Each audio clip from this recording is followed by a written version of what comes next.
ഞാൻ നിങ്ങളുടെ അനുവാദം ചോദിച്ചിട്ട്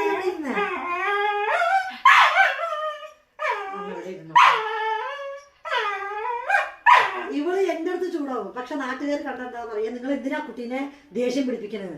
ഞാനാണോ നിന്നെ ദേഷ്യം പിടിപ്പിക്കണേ? നീ എന്നെയാ ദേഷ്യം പിടിപ്പിക്കണേ. ഞാൻ ഒന്നും ചോദിച്ചിട്ടില്ലല്ലോ ഗൈസ്. അമ്മയുടെ പൊന്നാണ്, ഇവിടെ ഇരുന്നോട്ടെ. അങ്ങനെ പറയല്ലേ ചേട്ടാ.